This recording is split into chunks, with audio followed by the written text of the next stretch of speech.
and the FBI director were overly concerned about it. They spent their time focusing on social media rather than the real needs of the FBI.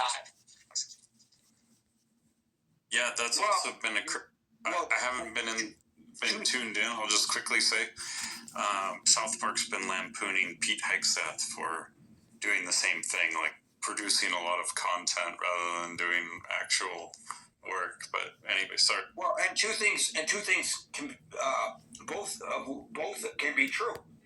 What you suggested and what Marshall's suggesting, not mutually exclusive necessarily, in my mind anyway. You know, as you were talking, Double, I was thinking about, okay, this was a campaign promise. We're going to get the Epstein files out there. He was speaking to his base. He clearly knows what resonates with his base, and that's what he said. But maybe, as you point out, I would say, to use your description, that it seems to me to be analogous to lock her up. At every rally, when he ran for president the first time, he would interject Hillary Clinton into the discourse, and thousands of people would immediately respond in mass, lock her up, lock her up, lock her up. But he didn't. And there was no political fallout for him not locking her up.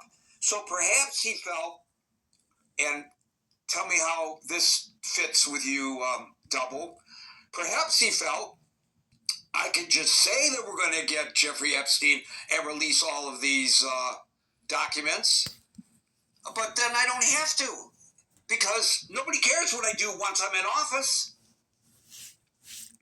Yeah, no, it's 100% that. He just figured he can weasel out like he's done so many other things in life. A couple other things I wanted to touch on here, because now it's clear that they are openly defying, or they're trying to half-ass it, but they're basically in violation of the law that has just been passed. And they're basically saying straight out, you're not going to get everything. And Thomas Massey was saying Thomas Massey, because there are leakers and there are people that came to him and said, there's a lot of people who had to deal with this material already who, off the record, have basically indicated what kind of stuff they should expect to see. And then if they don't see it, well, then we know. So in a way, we have to credit the administration for being transparent about the fact that they're in violation, rather than pretending like, we release everything, and then having this whole, actually you did, this whole fight, because it's more just they're being straight up about it. And as someone said, impeachment's the only avenue now, and we have to wait for a new administration or something. But this is just what we're dealing with. And it was pretty clear to me when, there's two other things I want to bring up, and I'll try to be succinct. But when you had this preference cascade in Congress, because you had no one, very few, only the fringe people, including Massey, really wanted to get this stuff released. Neither of the mainstream people from either party wanted this stuff released, and we can get into maybe why. But,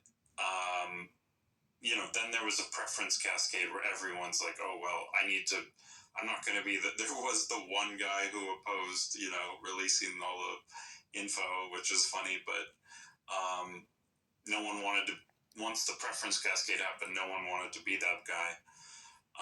And then even Trump flipped from being like,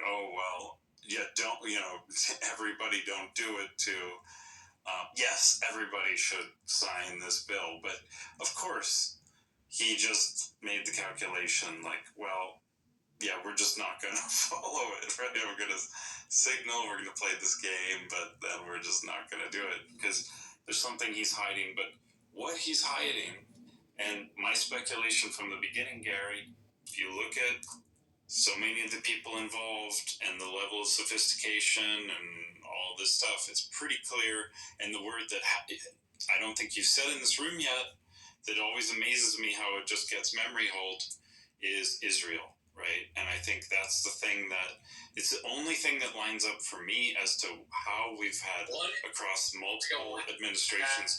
I'll go on mute while I'm being interrupted. No, I'm just asking.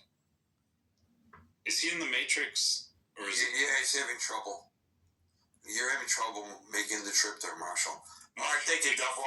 Connection before you interrupt. I was wondering how long it would take for somebody to interject Israel into this rather than what's actually seen in the documents. Hey, Gary, have we seen a picture with George Soros yet? Oh, my God. I don't want to see that. That's something that you can't unsee. Rolf, followed by Mo. Yeah, I think there's two dimensions to this. One is the political angle, which is Republicans versus Democrat, which I think is actually being overstated because let's not forget Trump started as a Democrat. Trump has always been a family friend of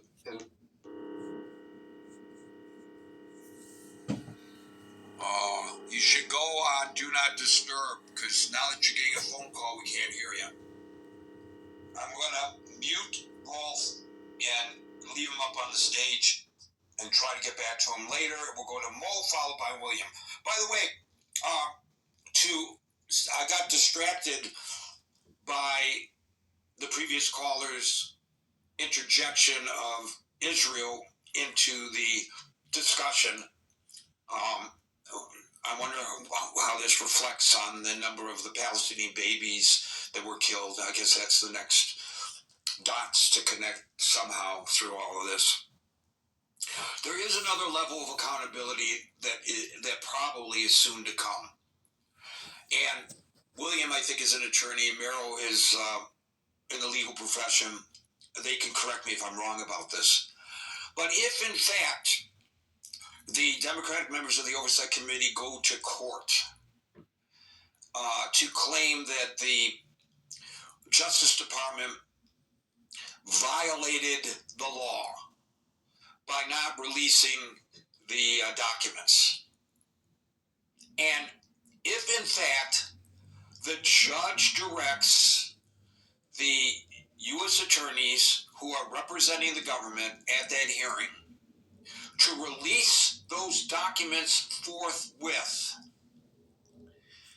and those documents are not released forthwith, then you're dealing with an officer of the court who defied a judge's direction.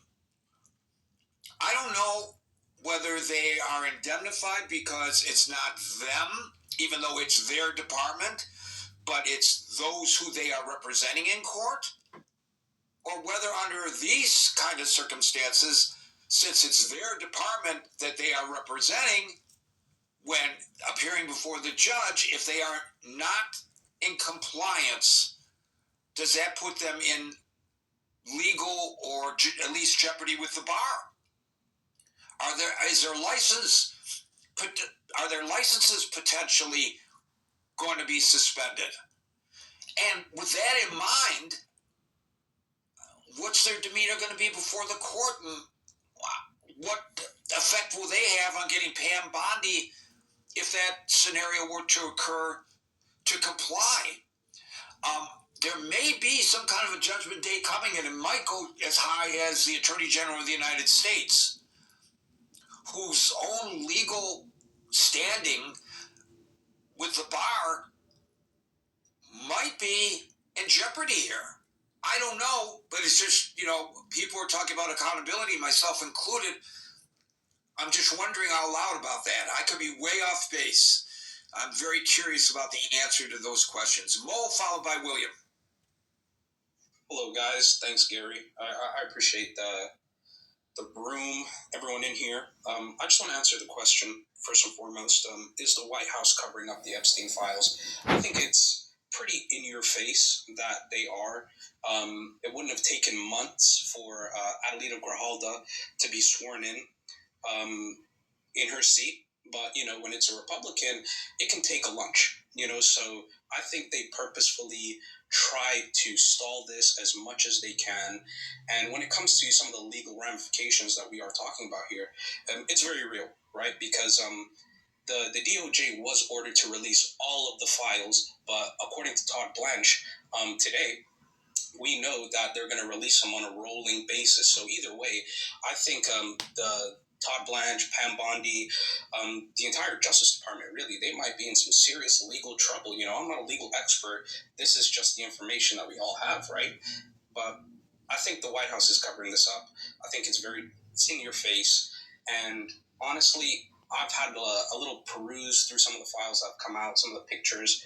And honestly, I'm really shocked. I'm really shocked at how many key celebrities are in these files. We're talking Chris Tucker, Diana Ross, Michael Jackson, the former Duchess of York, right? This is insane stuff. But honestly, I think the only thing that the Democrats or even some Republicans whose stomach is turning at the possibility that this could destroy the administration, right? I think impeachment is the only thing that is really gonna. I think impeachment is really going to be the only way that this gets through, if that makes sense. As all these names become revealed, Mo, it makes me wonder, who the fuck was Jeffrey Epstein? He was a financier. We know that. But who amasses all of these A-listers as visitors to his home and properties for parties and such? Who is he that he was able to get Diana Ross to come and be a guest? And all these other people, Bill Gates, Bill Clinton, Ehud Barak. Who is he, or who was he, that he was able to do that? I think, Marshall, did you want to go? Sorry about that, bro. Did you want to say something? I had a question for you, and I am driving, and I pay attention to a car, and now I forgot the question. Pay attention, brother. Pay attention. We don't want you crashing. Anyway, Mo, what are your thoughts about that? How does he get all these people, in his Rolodex, basically? Well, I've worked in finance before, don't work in it anymore. But honestly, he had, I'm going to side with the conspiracy theorists here a little bit, right? But he might have been some sort of asset